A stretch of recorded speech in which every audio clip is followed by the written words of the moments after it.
While most students in Academy City were enjoying their summer vacations, all the way even through till August, Touma still found himself taking remedial classes. And these were the type of classes you had to pay for. And sadly enough for Touma, due to that incident that took place, he had no knowledge of what had even happened beforehand. Thus, he lost all of his experience with the classes he took before now. To make a long story short, he had to pay once again for another set of remedial classes. As he was finding himself walking home that fateful evening, there were two people standing in his path. The girl that he referred to as Bug Zapper, Mikasa Mikoto, and Mikasa Mikoto? They were both identical, save for one that was wearing a pair of military goggles on her forehead. "Yo, been a while." "Hello," Misaka says as a formal form of greeting.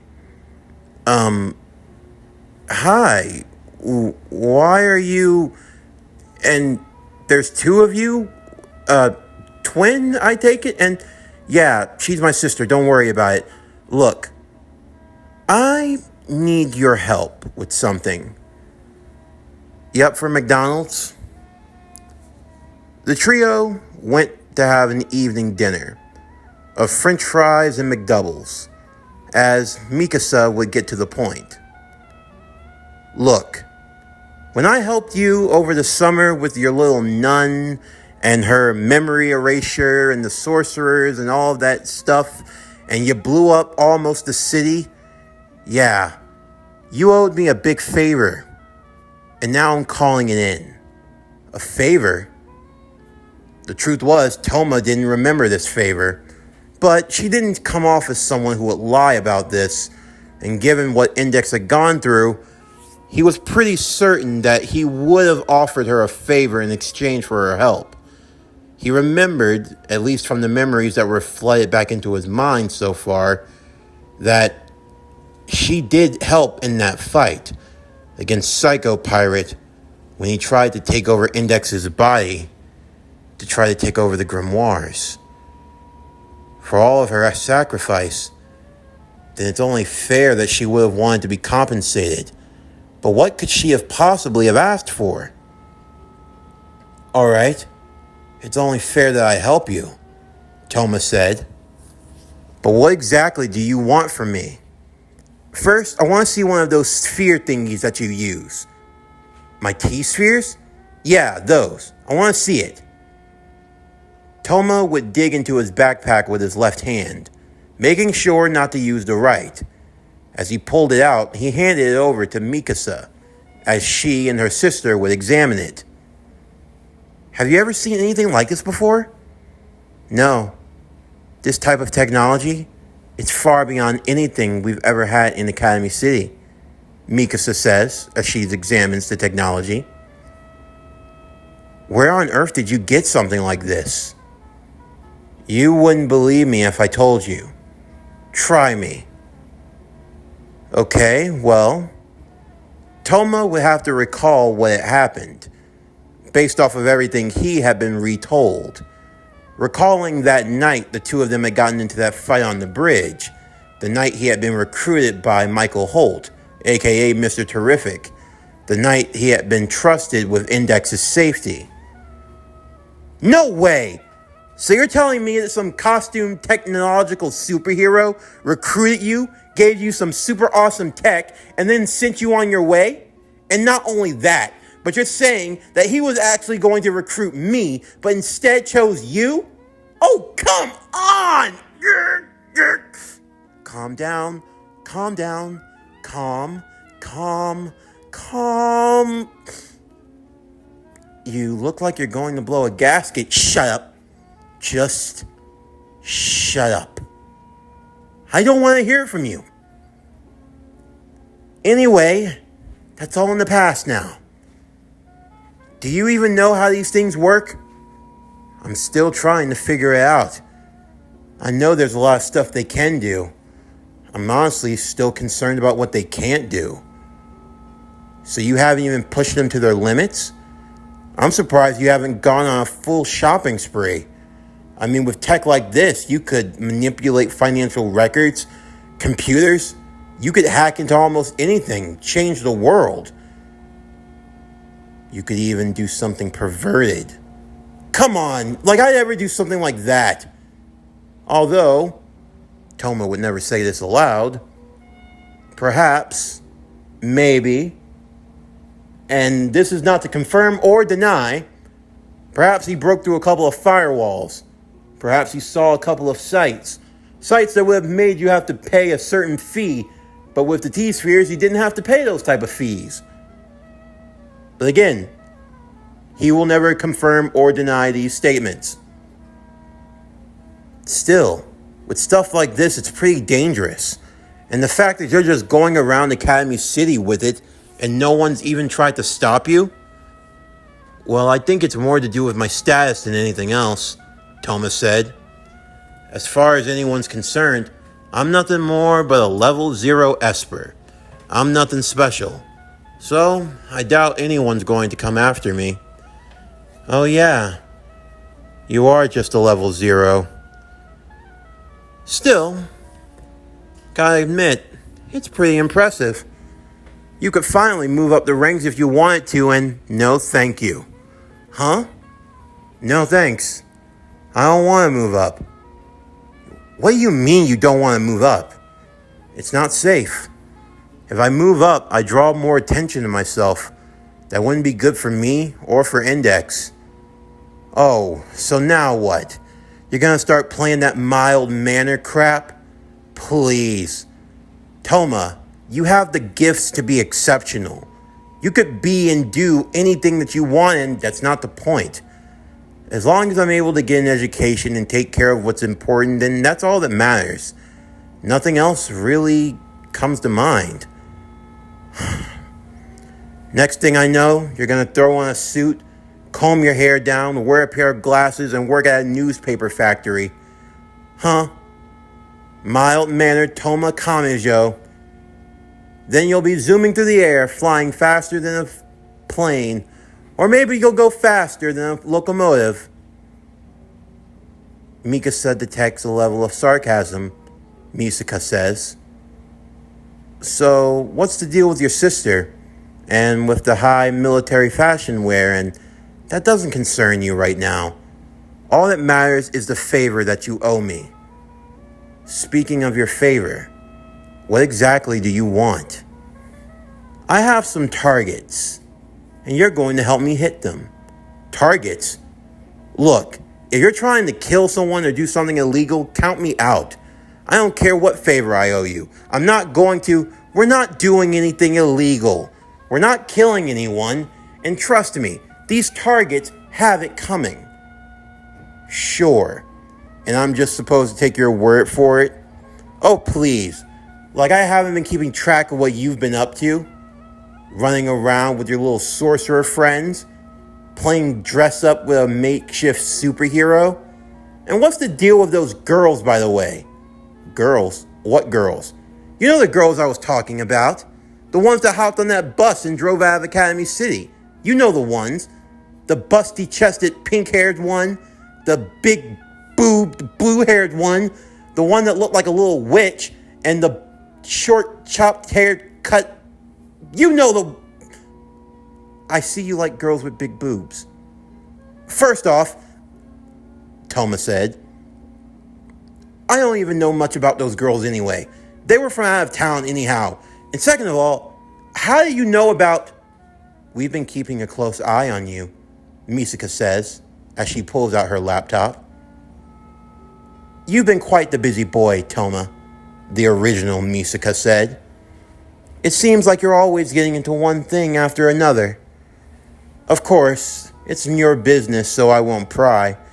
But it's obvious that there's more to you than you're letting on. Always trying to play the nonchalant role, it doesn't suit you. So, you're going to help me out with this. And if I refuse, trust me, you don't want to refuse this. Touma was very uneased, but At the very least, he could hear her out.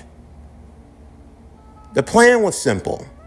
There were 12 facilities, 12 specific facilities here in Academy City, all of which she wanted to have systematically taken down. She wanted all of their hard drives to be erased, all of their power to be shut off. She wanted them to be taken off the grid permanently. Your T-spheres, they can basically hack into anything. You have the power to take down a Fortune 5 company.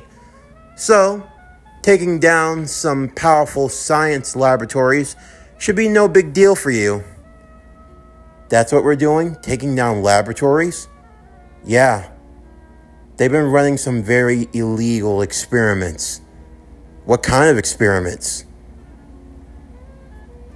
Cloning. Cloning? Wait, how do you know about Touma? Misaka said. You don't need to worry yourself with the details, alright? The less you know, the better. But I don't get it. Why are you trying to keep me out of the loop on this? I mean, if we're supposed to be working together, then don't you think that I should know more and just... Because plausible deniability. If this goes sideways and you get caught up in all of this, it'd be a lot easier if you didn't have information to go blabbing to the authorities. If someone has to go down for it, it should just be me. Besides, all you have to do is use your T-spheres, hack into their security, hack into their files, delete everything, destroy everything, leave them with absolutely nothing, and I'll handle the rest. You got that? Okay, fine. But we're not killing anyone, right? Trust me, no one's going to die. We're just making sure people take a few naps. That's all. After making a phone call to Index and ISA, who were going to be at Touma's place regardless, making sure they had food to eat and making sure they were secure for the night, Touma and Misaka, once they had their gear in order, would begin making their way, one by one, from facility to facility.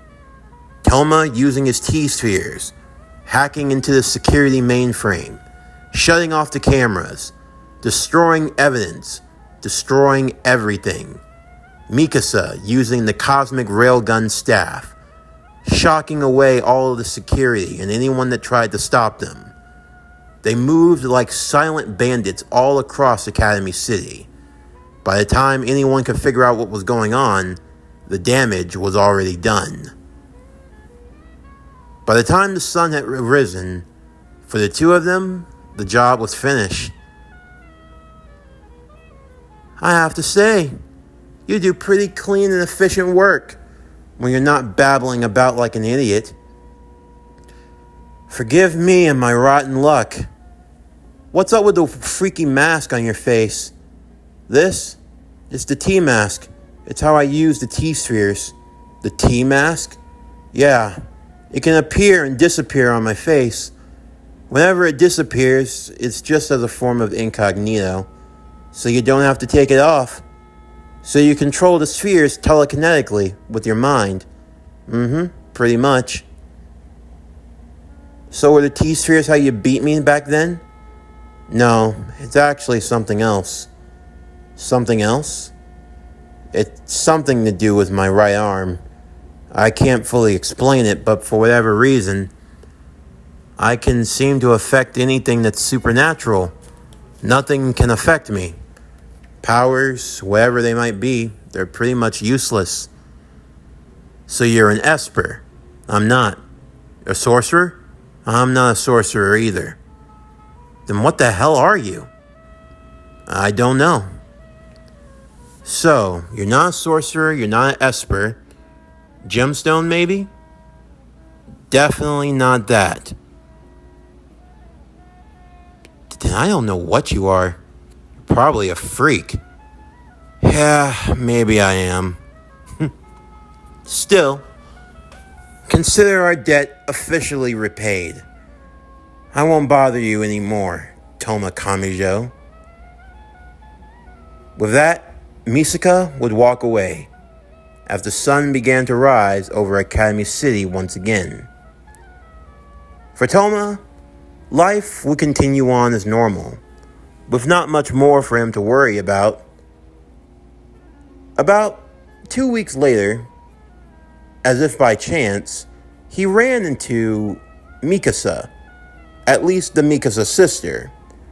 She were in the process of taking care of a cat, a black cat, although for some reason she couldn't seem to get close to it. Touma would offer to help her feed it, and in the process he found himself holding it. You know, there's no problem with you taking care of the cat as well.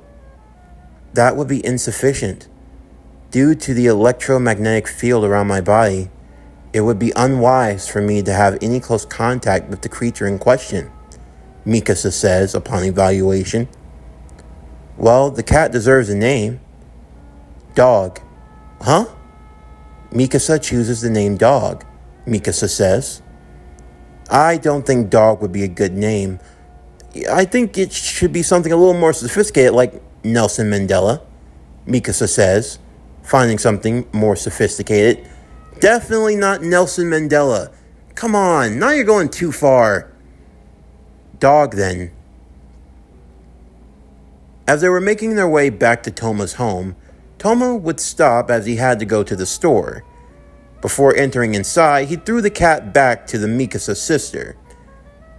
As he went inside, as it was only supposed to be for a few supplies, thinking nothing of it, by the time he came back out, Mikasa was gone. Or at least Mikasa too, leaving the cat all by itself. He turned to the alleyway as the cat gestured in its direction. As he picked it up, he followed, a faint trace of iron in the air. As he continued, a sinking feeling came upon his stomach. As he went deeper and deeper into the alley, soon he came across a grisly discovery. The body of Mikasa too. She were left in a pool of her own blood. She was dead. Before long, the scene would be taped off. Police and other authorities had arrived. An incident like this couldn't be overlooked. But as Touma tried to lead them to the place of the attack, he was surprised to see that the Mikasa in question was there, goggles and all, with something slumped over her shoulder. Sorry for the confusion, Touma Kamijo. I did not mean to alarm you, Mikasa says with genuine sincerity. For Touma, he had a sense of relief. He was worried that something had happened to her. Initially, of course. But something, again, was off in the way that this Mikasa spoke. Because it did not relieve him of the sense that something bad hadn't happened. No, there had been a death. A Mikasa did die here. Slowly, the alleyway would become filled with more and more Mikasas. And soon, an even darker conspiracy would be made clear. There were clones of Mikasa. What the? Why are there? You do not have authorization to know of this experiment. I apologize for the inconvenience or for the alarm that I have caused you, Mikasa says, with her genuine regrets. Please, take care of Dog. It is best to leave him in your care and keeping, Mikasa says, departing from the alleyway. The Mikasas would all begin to leave, and now for Touma, he was left with more questions than answers. But where could he start? The only thing he knew as a first-year high schooler was that Mikasa was a third-year middle schooler. She went to an all-girls middle school in Academy City. He was aware of where her dorms were, and he figured that would be a good place to start. Checking there, he came into contact with her dorm mate, Kuroko Shirai. Kuroko had seen Touma around with Mikasa a few times. Of course, she would like to tease saying that they were boyfriend and girlfriend, but she knew the truth, though she wondered if he were an enemy instead. Touma would assure that he wasn't, to which she was relieved, because Mikasa had a tendency for making a lot of enemies, and this time around, she would hope that he was an ally instead. Kuroko was an Esper, and she had the ability of teleportation, not just for herself, but for anyone she touched. As they were talking, the dorm director was storming down the halls. Desperately, she was prepared to teleport him out of the room, as if a boy were in there and she were to get caught, then she would be getting in serious trouble. And unfortunately enough, her power didn't work on him. But thankfully, Touma had another idea. If I don't get you out of here and you get caught by the dorm director? Yeah, but your power doesn't work on me. Then I gotta figure out something. Just let me stand in the corner. What? Just trust me. The door would swing open as the director would look around furiously. Kuroko would close her eyes, fearing what would happen when she looked in the corner. But nothing came. The director simply asked where Mikasa was, to which Kuroko would explain that Mikasa was simply out having some extracurricular classes. The director warned her that if Mikasa missed her nightly curfew, then the both of them would be in trouble. Once the door closed and the director had passed, Kuroko would look around. The room was empty, as if Touma had never been here. Touma? Touma! Touma, where are you? I'm right here, Touma said, waving, as he would appear in the corner once again, with 4 metal spheres flying above him. But how did you... They're called T-spheres. They cloaked me in invisibility. I was able to hide out, thankfully enough. So you could do that? Yeah, I didn't want to get you in trouble. You are one strange guy, you know? So what is it that you were looking for with Mikasa? I'm trying to figure out, well... Look under her bed. Huh? Under her bed. You'll find what you need to know. Touma would look, but all he found was a giant stuffed teddy bear. He didn't think that would tell him much, if anything, but when he felt on it, he could feel some paper on the inside. In it, the paper had a list of facilities. Along with it, instructions about an experiment involving cloning. And the test subject, Mikasa Mikoto. Suddenly, everything became clear to him. As Touma would leave the dormitory, he knew what he had to do. That night, it was windless. But the wind turbines were still spinning. The only way they could was if they were being propelled by an electromagnetic spectrum. And there was only one person capable of giving that off. Near the bridge where they first met, there stood Mikasa Mikoto. And in her hands, the cosmic railgun staff. I figured you'd come finding me eventually. You always have to go snooping around? It's very unpopular, Touma. Why didn't you tell me the truth from the beginning, Mikasa? Because what exactly were you going to do about it? Those facilities that you had me hack into, deleting all of the data, the clones, they were all, yeah, it was because of me. They were my clones. All 10,000 of them. Now you know my dirty little secret. Mikasa, I'm sorry. Really. I appreciate it. Although, I don't believe it. Still, I appreciate that someone would actually say that to me. But it's the truth. I am. And even if you are, why does that matter to me now? Because what you're doing is insane. The test already confirmed. You can't beat Accelerator by yourself.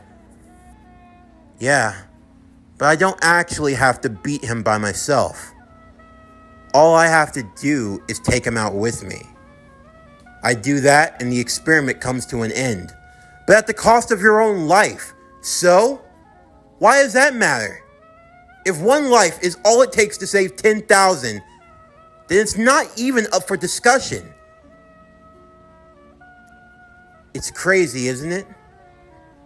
They're my clones. And yet I think of them like my sisters. I've let this go on for too long. I never should have been a part of this from the beginning. Letting them die. Being fed like fodder. No. There's been more than enough death. Mine should be the last. They want the accelerator and the railgun, then that's what they're going to get. No. You shouldn't have to die either. Then what? You're fine with letting 10,000 other lives go? I'm not fine with that either. It would be awful if 10,000 lives were taken. Then you agree. Then it shouldn't even be up for debate. But I'm not fine with you losing your life. Then what? You're not fine with me dying, but you don't want them to die either? Then what do you want, Touma? You can't have it both ways. Accelerator is far too strong. You read the dossier, didn't you? Do you know what he's capable of? You know that there's no one who can stop him. Maybe not alone, but together we could. There's nothing, all right? Not even you could do it. With all of your weird and fancy powers, it's impossible. I don't have time for this. Tonight's the only night that I can do this. Get out of my way. No. What? I said no. It's funny, Mikasa said. We're on this bridge just like before. Ironic. This bridge is where you got your fancy powers, huh? Where you got chosen. Crackles of electricity would spark around her. I wonder what made you so special. Perhaps if I had crushed you, he would have picked me. I would have known how to have used those spears better. I probably could have kept Index safer than you could. I won't argue with that. You probably would have done a lot better of a job than me. Maybe I could have used that power to beat Accelerator. Perhaps. Well, I won't know unless I try. So what happens, huh? What happens if I kill you and I take it? You don't want to do that. You sure? I'm pretty desperate, Touma. You don't know what I'll do. I know you don't want to do this. Touma stepped forward. Touma, get out of my way. Last time, I'll be honest, I was holding back. I didn't even have this with me. But with this, I can't guarantee that I won't kill you. And with the way I'm feeling right now, I think I might. You can take your best shot. But I'm not letting you go to fight Accelerated by yourself. And I'm not going to fight you either. So if you want to get past me and get off this bridge, then you are going to have to kill me.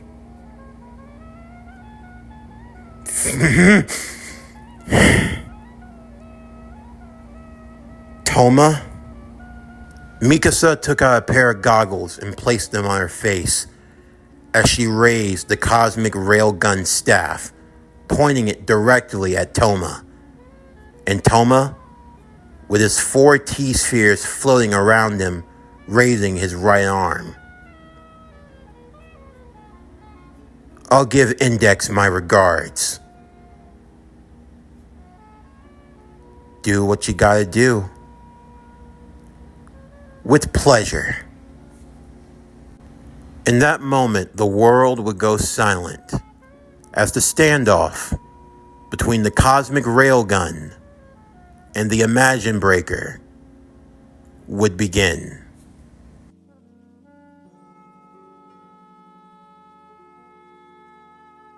This concludes A Certain Magical Index Sage of Knowledge with Touma Kamijo was Mr. Terrific, Season 1, Part 9. As always, if you enjoyed today's video and everything else that we have to offer, then please don't forget to like, comment, subscribe, share, and hit that bell for post notifications so you can stay up to date on everything that is PowerCore Productions and Podcastings that has to come out now and in the future. And stay tuned next time as we continue with A Certain Magical Index Sage of Knowledge with Touma Kamijo was Mr. Terrific, Season 1, Part 10. But anyway, that's going to do it for the end of today's video. I'm Javon Harrington with PowerCore Productions and Podcastings, signing off, and I'll see you next time.